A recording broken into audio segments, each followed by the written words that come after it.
بسم الله الرحمن الرحيم الصلاة والسلام على أشرف المرسلين سيدنا محمد وعلى آله وصحبه أجمعين. Bon, mes chers étudiants, comme promis, nous allons commencer aujourd'hui notre premier chapitre sur la série de leçons et exercices consacrés à l'analyse réelle pour les deuxièmes années, EPST, qui prépare le concours d'entrée au grande école. Bon, إذا أعزائي الطلبة، إذا نبدأ اليوم إن شاء الله، اليوم في سلسلة الدروس والتمارين المحلولة مخصصة لمدى التحليل l'analyse réelle، مخصصة طلبة السنة الثانية لي دوزيام اني اللي وجدوا اللي حضروا الكونكور تاع لي كروند ايكول. دونك كيما قلت لكم قبل، اون فا ايسيي دوتيليزي لي دو لونغ، نستعملوا ان شاء الله، نحاول قدر الاستطاعة أن نستعمل اللغتين، العربية الفرنسية. العربية شوية فيها درجة وشوية فيها فصحى. بالطريقة هذه الإنسان اللي عنده شوية مشكلة في اللغة يقدر يتبع الرياضيات، يبو سويفر لي ماتيماتيك. هنا حبيت قبل ما نبدا في الشابيتر 1، باسكو الشابيتر 1 هذا متخصص لي زانتيغرال دوبل. الشابيتر 1 راح نخصوه ان شاء الله لي زانتيغرال دوبل. حبيت نعطي واحد الملاحظه هنا، واحد نوع من l'introduction. Donc c'est pas une introduction pour c'est que en vérité dans les écoles préparatoires et dans une université algérienne, il y a des gens qui commencent, ils commencent on va l'écrire. Ils commencent la deuxième année analyse par les intégrales. Le programme il est composé comme ça. Il y a une grande partie, une partie dans laquelle il y a les intégrales de façon générale. Je vais écrire d'une autre façon: intégrale.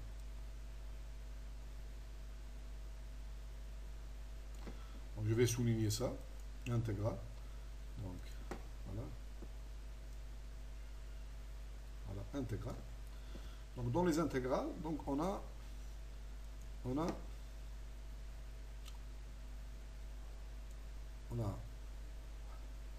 les intégrales doubles. Je vais écrire double. Les intégrales doubles. On a aussi les intégrales triples. Voici les intégrales triples. Je vais essayer d'être un peu pratique. Il y a les intégrales triples.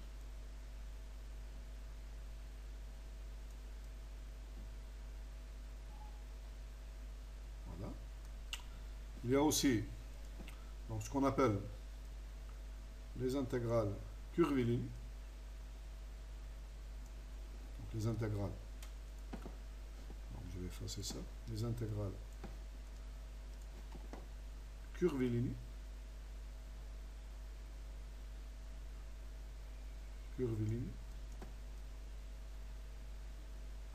On arrive. Les intégrales curvilignes. Et enfin, les intégrales, un autre type d'intégrale, ce qu'on appelle les intégrales de surface. Les intégrales de surface. Voilà, j'y arrive. On a en vérité, on a quatre types. Les intégrales doubles, les intégrales triples, les intégrales curvilignes et les intégrales de surface. Ça va faire. C'est une grande partie du programme. Le programme il est composé comme ça. On va étudier des intégrales, quatre types d'intégrales. Et la deuxième partie, la deuxième grande partie, elle est composée ce qu'on appelle ici les séries. Les séries de toutes sortes. Je vais essayer ici, voilà, les séries. Dans les séries aussi, nous avons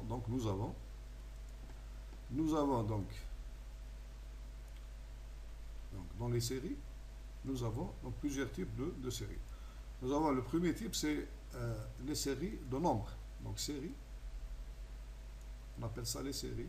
Bon, je ne vais pas écrire, donc les séries, donc les séries numériques. On appelle ça les séries numériques. Les séries. Les séries de nombres. C'est les séries, donc les éléments sont des nombres qui appartiennent à R. Voilà. Donc nous avons le premier type, c'est les séries numériques. Le deuxième type, ce sont les séries de fonctions. Donc ça, là, nous avons, voilà, j'y arrive, les séries de fonctions. Les séries de fonctions. Là, il s'agit de séries de nombres. Et là, la deuxième, donc une grande partie, donc elle est consacrée donc, aux séries de fonctions. Voilà.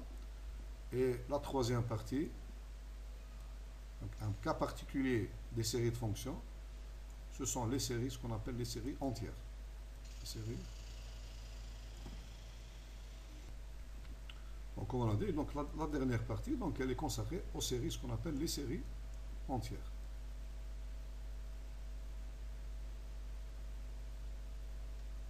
Et on a donc aussi, durant donc, pour le 2, pardon, je vais effacer ça. Et pendant le deuxième semestre, on aura aussi donc un autre type de séries, ce sont les séries de Fourier. Donc les séries de, ce qu'on appelle les séries de Fourier. Ce sont aussi des séries de fonctions. Voilà, donc je vais encadrer tout ça. Je vais encadrer tout ça. Voilà.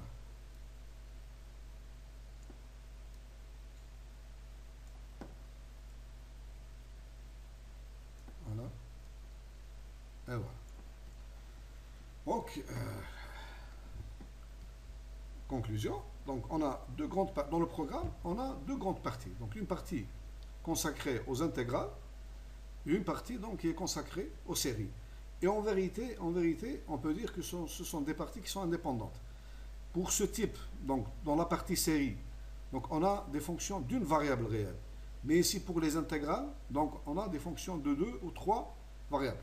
Donc pour commencer cette partie-là, il faut que les étudiants, donc ils doivent donc avoir une base dans les chapitres, donc fonction de 2 ou 3 variables. Donc ils doivent donc étudier donc les chapitres. Donc ce sont nos chapitres 9, surtout le chapitre 9, fonction de plusieurs variables. Donc c'est notre chapitre 9 de l'année passée. On ne peut pas commencer ici. Donc pour faire les intégrales, il faut connaître l'intégrale de Riemann et l'intégrale, le chapitre consacré donc aux fonctions de 2 ou 3 variables.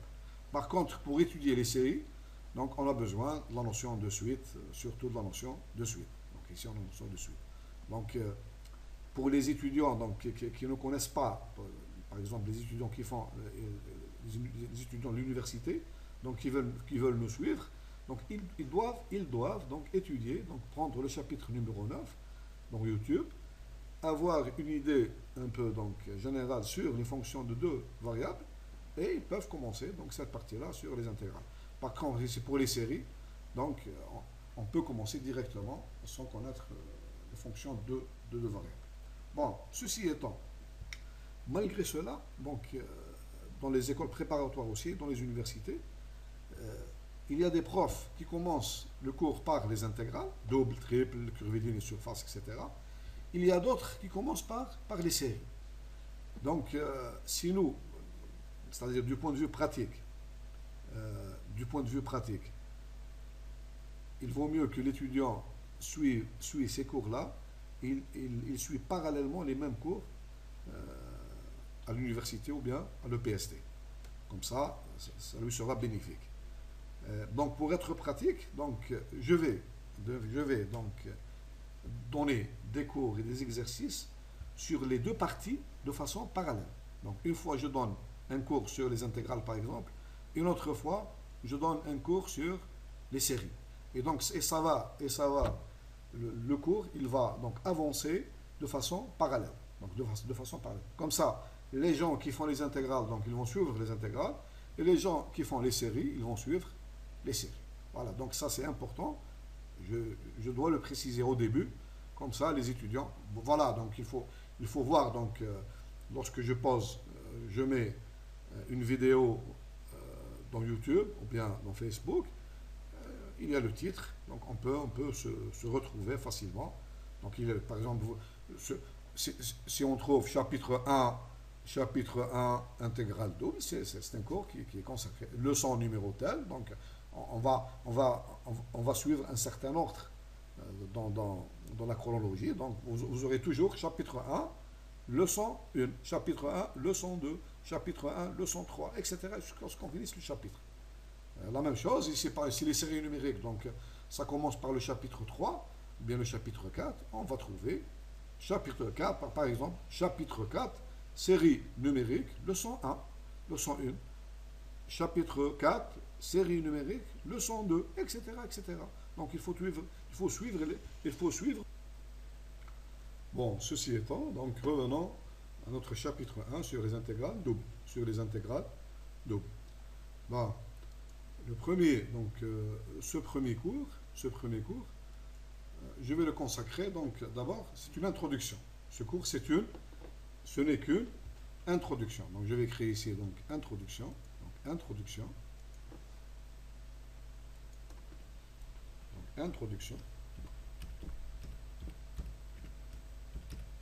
Ce n'est qu'une introduction. Donc pour donner les définitions exactes de l'intégrale double, donc, etc. Donc je vais le faire la prochaine fois. Donc pour parler de cette introduction, je vais parler de l'introduction, donc elle a les intégrales doubles. Donc les intégrales. Bon, je vais faire un petit rappel. Donc sur l'intégrale de Riemann, donc l'intégrale simple, l'intégrale qu'on a fait donc l'année passée sur l'intégrale. Donc je vous rappelle, donc j'ai donc ce symbole-là, l'intégrale, donc je vais l'écrire en noir. L'intégrale somme, on a défini l'année passée, somme de A, B, f de x, dx. F de x, dx. Donc, comment passer de l'intégrale, ce qu'on appelle ça, c'est l'intégrale simple, on appelle ça l'intégrale simple, à l'intégrale, donc l'intégrale, ce qu'on appelle l'intégrale double. L'intégrale double, donc son symbole, on l'écrit comme ça. Donc on va l'écrire, je vais effacer ça. Donc l'intégrale double, donc on la note comme ça. Donc il y a deux S ici. Voilà. Là on avait donc un intervalle AB. Donc en général, donc ce sera défini sur un ensemble D. Un ensemble de R2. Donc un ensemble du plan. Un ensemble du plan qu'on va définir. Et on écrit F de XY, donc deux variables. Donc deux variables. F de XY. Et on écrit DX. DX. DY. DX. DY. Voilà, donc ce passage, donc le passage de l'intégrale simple. Ici on a l'intégrale simple, le passage de l'intégrale simple à l'intégrale double. Comment se fait le passage de l'intégrale simple à l'intégrale double? Bon, on va utiliser les mêmes outils. Bon, je vous rappelle que pour définir, et on aura le même sens géométrique, mais la dimension, elle va augmenter. Donc, voilà, donc on va voir donc comment, à partir donc, de l'intégrale simple, comment on va généraliser donc, la notion d'intégrale double. Donc, pour arriver à ce but-là, donc, on rappelle d'abord, c'est quoi la définition d'une intégrale simple et quel est son sens géométrique. Donc, tout d'abord, pour les intégrales donc simples, on a démarré, donc les hypothèses, on a démarré d'une fonction f définie d'un intervalle AB, à valeur donc dans R. Donc on a donc une fonction qui est définie donc, le domaine de définition, c'est un intervalle, et on apprend en général une fonction qui est qui est continue. Donc pour généraliser, donc on doit prendre une fonction définie donc dans un domaine en général, un domaine qui est contenu, donc un domaine, un ensemble qui est borné et donc fermé, donc contenu dans R2, dans à valeur dans R. À valeur dans R. Et ici on a f de x, ici on a f de x, mais ici par contre ici on a fonction de deux variables, f de x, y, f de x, y. Voilà. C'est le premier, donc la première remarque qu'on doit faire.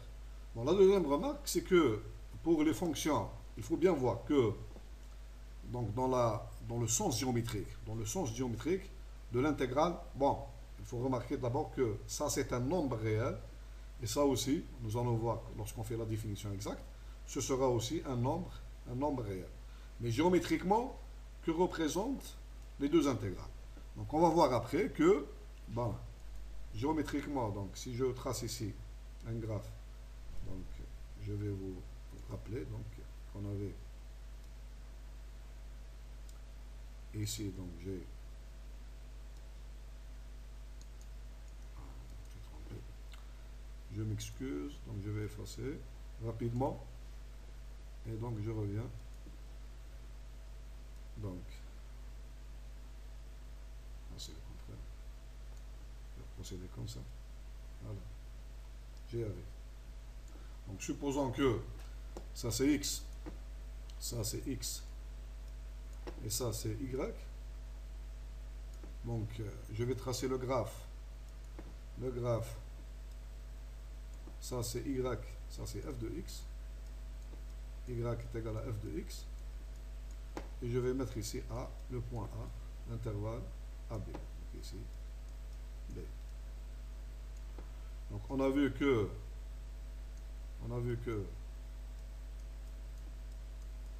géométriquement, donc ce nombre-là, donc l'intégrale somme de A, B, f dx, dx, il représente, géométriquement, il représente la surface, donc la surface du plan comprise entre quoi? Entre le graphe de la fonction, donc le graphe de la fonction, la droite x égale A, x égale B, et l'axe des x. Donc c'est la partie que je vais assurer ici en rouge. Donc cette partie-là, cette surface-là, lorsque f est positive, la fonction f est positive, voilà.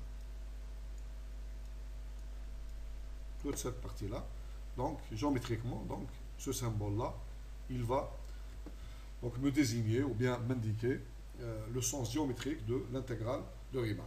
Bon, et on peut donc, pourquoi on obtient ce sens géométrique? Donc c'est parce que, en vérité, la définition, elle va utiliser ce qu'on appelle les sommes de Riemann. Les sommes de Riemann. Donc je vais diviser l'intervalle AB en subdivision, etc., etc. Et après, je fais limite lorsque 1 tend vers l'infini. Et ceci va me donner exactement le sens géométrique que j'ai indiqué donc maintenant. Bon, pour avoir une idée sur le sens géométrique de l'intégrale double, donc il faut d'abord que par analogie, bon ici par analogie à cela, donc il faut voir que pour les fonctions de deux variables, donc le graphe d'une fonction de deux variables, donc on doit se mettre dans trois dimensions, donc x, y et z. Donc si j'ai par exemple le graphe de la fonction f de x, y est égal à z par exemple ici, z est égal à f de, ce sera une surface. Ça c'est, je l'ai dessiné comme ça, donc j'ai le plan ici x, y, et z c'est z égale f de x, y. Donc j'obtiens un plan, j'obtiens ici, donc à peu près, donc je vais l'écrire ici, donc voilà, donc j'obtiens le graphe d'une fonction de deux variables, c'est une surface, donc c'est une surface dans l'espace de dimension 3, donc c'est une surface. Une surface, donc, elle a une forme quelconque. Si par exemple je donne f de xy égale 2, fonction constante qui est égale, j'obtiens un plan. Un plan qui passe par le point ici, 2. F de xy égale 3, j'obtiens un plan, donc parallèle à l'axe des. Parallèle au plan x au y, donc ça c'est 0. Parallèle à l'axe x ou y, donc il passe par le point 3, etc. etc. Donc c'est une surface. Donc c'est une surface. Et un point quelconque ici, donc j'ai un point ici x, y, x de coordonnées x, y, donc je lui fais correspondre, donc ici, voilà, un point de cette surface. Ça c'est z, ça c'est z, z par exemple, est égal à f de x, y. C'est un point qui appartient à cette surface. Et là, donc, l'ensemble de tous les points, donc ça c'est, ici j'ai, donc ici j'ai, donc ici c'est z, donc c'est la surface z est égal à f de x, y. F de x, y. Donc c'est déjà différent du cas du plan, des fonctions d'une variable. Donc j'ai une surface. Et le sens géométrique, donc je vais prendre par exemple ici, bon je vais dessiner ici, donc je vais effacer, donc je vais dessiner, par exemple, donc je vais le faire en rouge ici, bon, en rouge, ça va aller. Par exemple j'ai un domaine D ici, donc ça c'est un domaine,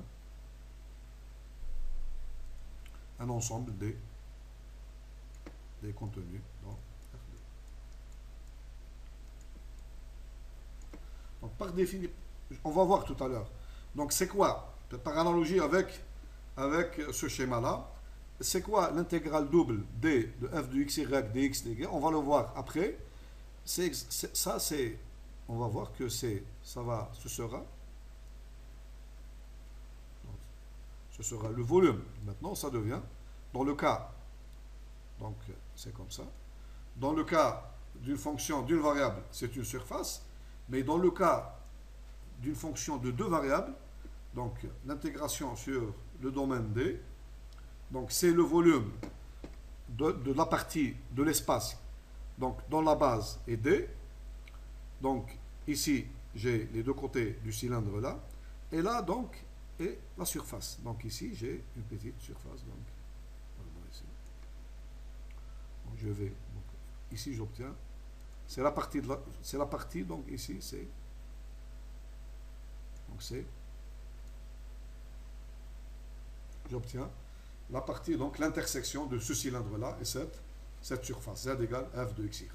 Donc ce volume-là, il représente exactement l'intégrale sur df de xy, dx, dy.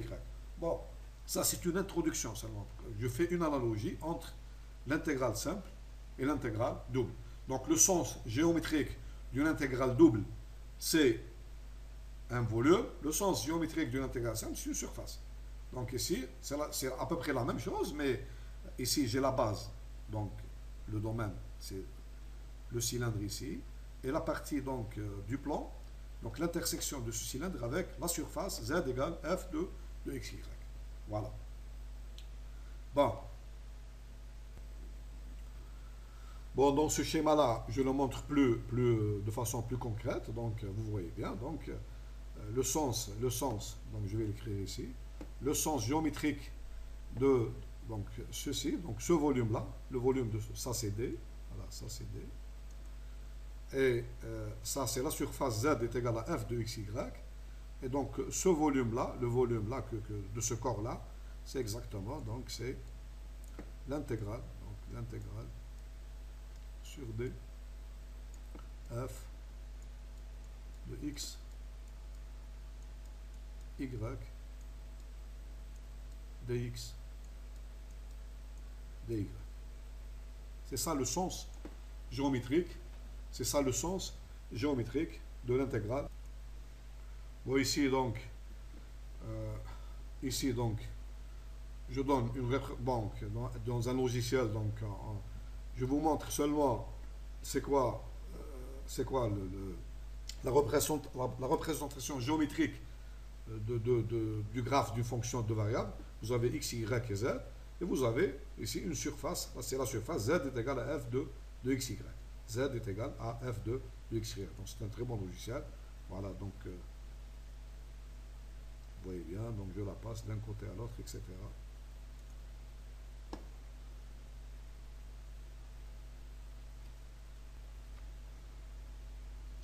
Voilà, donc on la voit sous un autre angle aussi, voilà. Voilà, c'est une surface.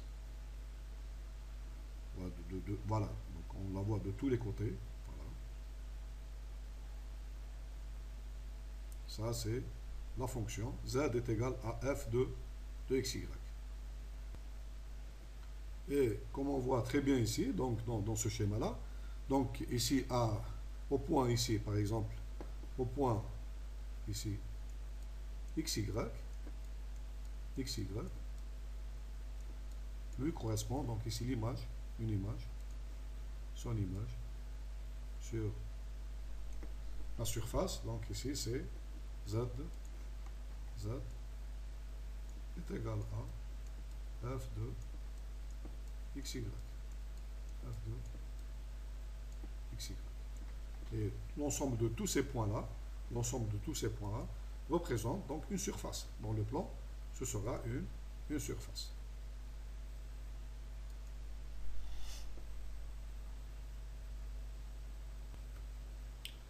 Oh, donc, je résume ce que j'ai dit donc, dans cette leçon d'introduction.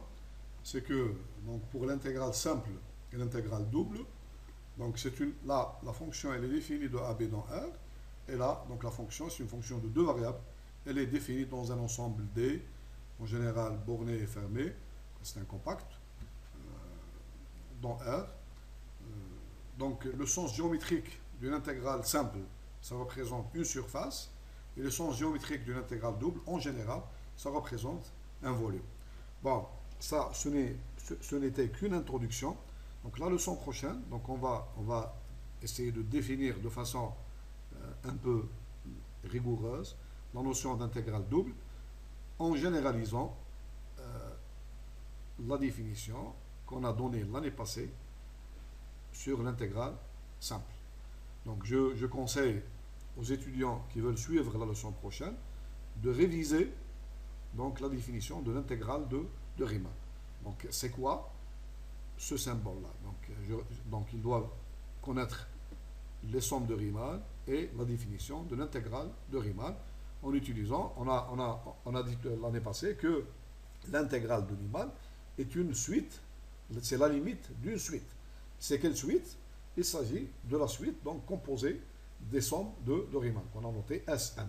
Et donc dans le sens géométrique, il donne exactement le sens qu'on a donné. Bon, ce sera à peu près la même chose. On va pour l'intégrale double, on va aussi définir donc des sommes de Riemann, et on va donc faire des subdivisions. Donc au lieu de faire parce qu'ici on a un intervalle AB, donc on va le partager en n éléments égaux, et après on va tendre n vers l'infini. La même chose ici.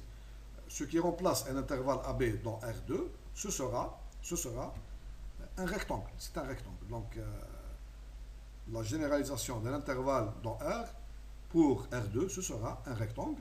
Et on va donc, je vais essayer donc de dessiner ça un peu. Donc la généralisation, ici nous avions, donc ici, donc je vais dessiner. Nous avions donc ici, pardon, donc je me suis trompé. Voilà. Ici, dans le cas d'une variable, donc je vais diviser ici l'écran. Dans le cas d'une variable, donc dans le cas d'une variable, nous avions donc un intervalle AB. Donc je vais dire AB. Ce sera un intervalle. Voilà, nous avions un intervalle AB. Voilà. Un intervalle AB. Et pour définir le somme de Riemann, nous l'avons donc divisé en n parties égales. En n parties égales. Comment généraliser ça dans R2? Donc dans R2, ce qui va remplacer un intervalle AB, c'est simple, ce sera donc un rectangle. Donc je vais essayer de donner ici l'axe des X. Donc on obtient ici. Bon.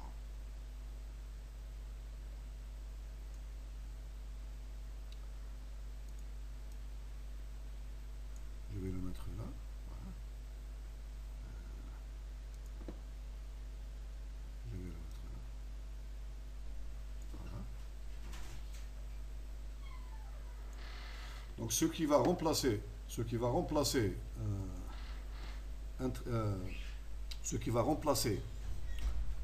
un intervalle dans R2, ce sera un triangle. Et on va donc diviser ce triangle en parties, donc on appelle ça un maillage. Donc ici, on va le diviser en parties égales. Voilà. Comme ça. Etc. etc. En n petits triangles, comme ça.